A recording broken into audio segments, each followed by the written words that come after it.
नमस्कार प्रिय भक्तजनों, आप सभी के लिए लेकर आई हूँ आज दशा माता की कहानी। सबसे पहले आप सभी को बताऊंगी, चैत्र मास के कृष्ण पक्ष की दशमी को दशा माता की पूजा अर्चना की जाती है। दशा माता की कहानी सुनी जाती है। लेकिन यदि कोई स्त्री चाहे तो अन्य 2 दशाओं में दशा माता की पूजा कर सकती हैं। जब किसी नवजात शिशु के जन्म की खबर सुने या किसी गाय के बछड़े के जन्म की खुशखबरी सुनते हैं, शुभ समाचार सुनते हैं, तो दशा माता की पूजा करना शुरू कर सकते हैं। हमारे हिंदू धर्म में होली के दूसरे दिन से दशा माता की पूजा और कथा सुनी जाती हैं। प्राचीन काल से प्रथा चली आ रही है, जिसमें हिंदू संप्रदाय के व्यक्ति या महिलाएं 10 दिन तक कथा सुनती हैं। आइए मैं आज आपको दशा माता की कहानी सुनाने जा रही हूँ। दशा माता की कथा अथवा दशा माता की कहानी कोई भी सुहागिन स्त्रियाँ या विधवा स्त्रियाँ प्रारंभ कर सकती हैं, इसमें कोई ऐसा नहीं है। जो भी स्त्री दशा माता की पूजा करती हैं, कथा सुनती हैं और कुछ नियमों का पालन करती हैं, तो दशा माता की कथा सुनने और पूजा करने से स्त्री को प्रतिदिन सुबह शाम उठकर स्नान आदि करके दशा माता के पूजन की सामग्री लेकर अपनी पूजा प्रारंभ करनी चाहिए। सर्वप्रथम महिला को अपने घर के किसी भी दीवार पर या कोई भी जगह है, मेहंदी और कुमकुम से दीवार पर 10 बिंदी लगाएं और घर के दीवार पर कुमकुम मेहंदी की 10-10 बिंदियाँ लगाएं। स्वास्तिक बनाए गणपति जी का फिर से 10 बिंदी के रूप में दशा माता की चावल सुपारी धूप रोली मोली से अगरबत्ती से नैवेद्य से पूजा करें। अब मैं आपको पूजा विधि समाप्ति के बाद प्रतिदिन कहानी सुने कहानी कहे। पूजा विधि तो हो गई, अब मैं आपको दशा माता की कहानी सुनाने जा रही हूँ, जो इस प्रकार है। सबसे पहले आप सभी को दशा मतलब जो चैत्र महीने में दशा माता की कहानी सुनी जाती है, दशा माता का आशीर्वाद आप सभी भक्तजनों पर सदा सर्वदा बना रहे। और दशा माता की दिनों में अर्थात होली के दूसरे दिन से दशा माता का डोरा भी लिया जाता है, जो एक कहानी के रूप में है। दशा माता की महिमा आपने एक कथा के रूप में आप जानेंगे। दशा माता की कथा प्रारंभ करने से पूर्व हमने हाथ में गेहूं के 10 दाने रख लीजिए, क्योंकि जो स्त्री दशा माता का व्रत करती हैं उन्हें पूजा इत्यादि करने के बाद दशा माता की कुल 10 कहानियों को सुनना चाहिए, तभी व्रत पूर्ण माना जाता है। दशा माता की 10 कहानियों में हम एक कहानी के आधार पर पहले दिन की कहानी जान लेते हैं। इसमें राजा नल और रानी दमयंती की कहानी है, जो इस प्रकार। किसी राज्य में राजा नल और राजा दमयंती रहती थी। राजा नल अपना साम्राज्य बहुत ही शानदार से शांतिपूर्वक तरीके से चला रहे थे।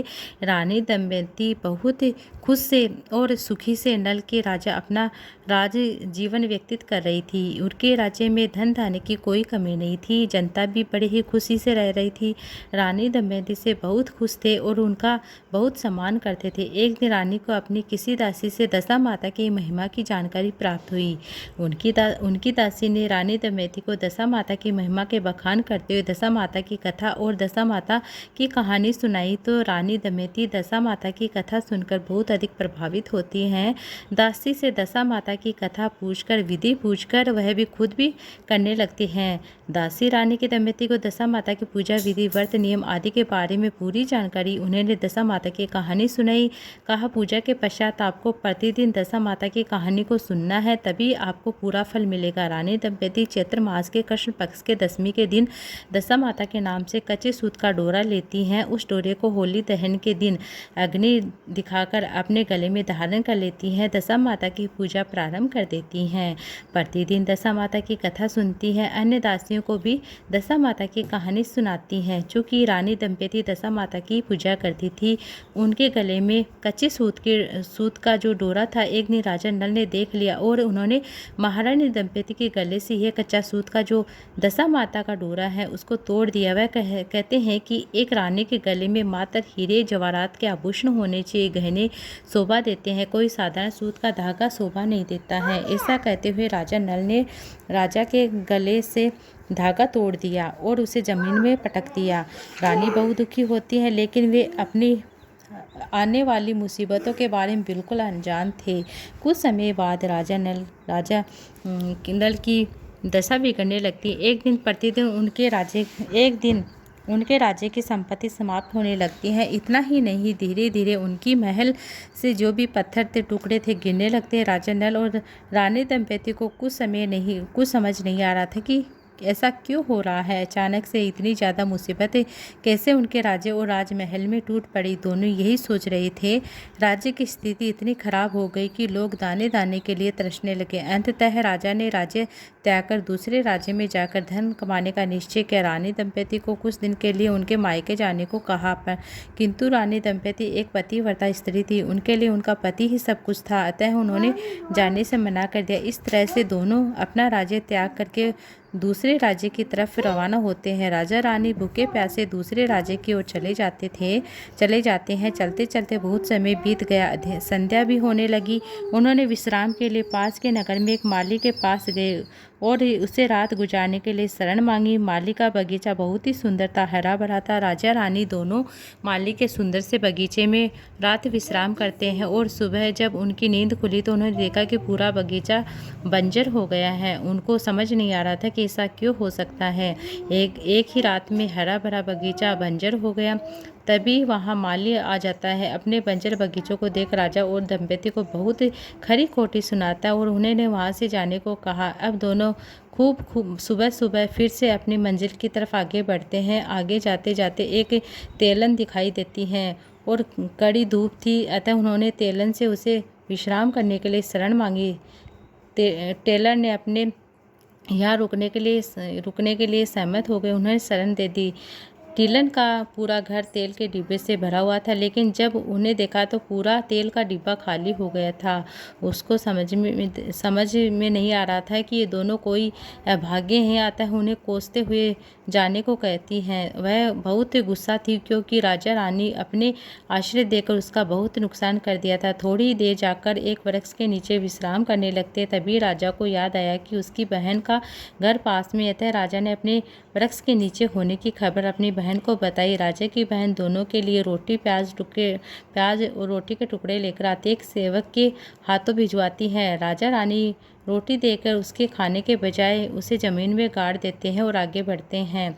आगे राजा मित्र मिलता है। वह उनकी दुर्दशा देखकर अपने घर ले जाता है और खूब आदर सत्कार करता। तभी उनके घर में एक मोर आता है और वह घर की खूंटी पर लटका हुआ अवैध स्वर्ण का हार निगल लेता है, जिसके बारे में किसी को खबर नहीं हुई। तभी राजा के मित्र के पत्नी की नज़र खूंटी पर पड़ती है तो हार दिखाई नहीं देता, तो पति से कहती हैं, कैसे मित्र है तुम्हारे जिन्होंने एक रात की शरण ली और चोरी भी कर ली। इतना सुनते ही राजा का मित्र उसे चुप करते हुए कहता है कि इसका मित्र चोर नहीं है, राजा उसकी दशा सही नहीं है, तो हो सकता है हार की आवश्यकता हो, इसलिए उसने हार लिया होगा, उसको बाद में लौटा देगा। अपने मित्र उसके पत्नी की बात राजा नल और दंपति सुन लेते हैं। दोनों वहाँ से प्रस्थान करते हैं। रास्ते में चलते हुए रानी को स्मरण आता है कि सब हो गया, दशा माता का व्रत भंग होने के कारण हो रहा है। राजा से कहती हैं कि हमारी दशा खराब हो गई, तभी हर कोई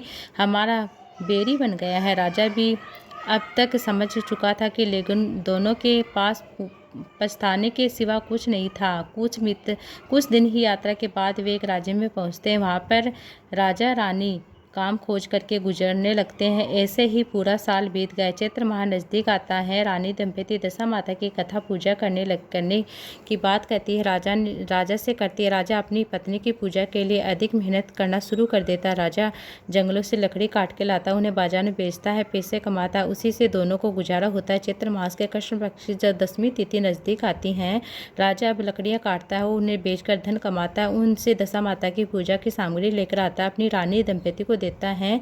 रानी होली के दिन कच्चे सूत का डोरा बनाती है, दशा माता का पूजन करती है, उसे अपने गले में धारण करती है। इस तरह रानी दंपति दशा माता की पूजा और कथा प्रारंभ कर देती है। अब धीरे धीरे उनकी दशा सुधरने लगती है। एक दिन राजा की लकड़ियाँ चंदन की निकली, उसको बेचकर बहुत धन हुआ और पत्नी के साथ दशा माता की कथा पूजन करते हैं। और ऐसे करते ही बीत गए और अब राजा बहुत धनवान हो गया, अतः वह पुनः अपने राज्य वापस आ जाता है। और इस तरह दोनों राजा रानी अपने राज्य की तरफ रवाना होते हैं। तो रास्ते में उसके मित्र का घर आता है, वहाँ उसके पास जाता है, भोजन करके विश्राम करता। तभी वह मोर घर के पास आता है और स्वर्ण का जो हार उसने निकला था वह उगलने लगता है। राजा मोर को हार उगलते देखकर अपने मित्र को बुलाता है, तब मित्र सब समझ जाता है। उसे अपनी पत्नी पर लज्जा आती है। राजा का मित्र उससे अपनी भूल के लिए क्षमा मांगता है। राजा उसे अपने गले से लगाते हुए बोलता है कि इसमें तुम्हारा कोई दोष नहीं, ऐसी दशा ही मेरी दशा खराब थी, इसलिए तुमने ऐसा कहा। राजा अब रानी के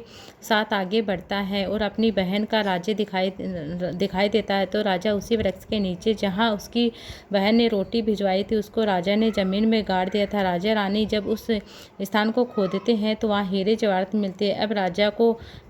अब उनको निकालकर अपनी बहन को आता देखता है। बहन का उपहार देने के बाद राजा रानी साथ अपनी राज्य को बढ़ता है और शाम होते होते उसी टेलन के पास पहुंचते उसे विश्राम दिया था।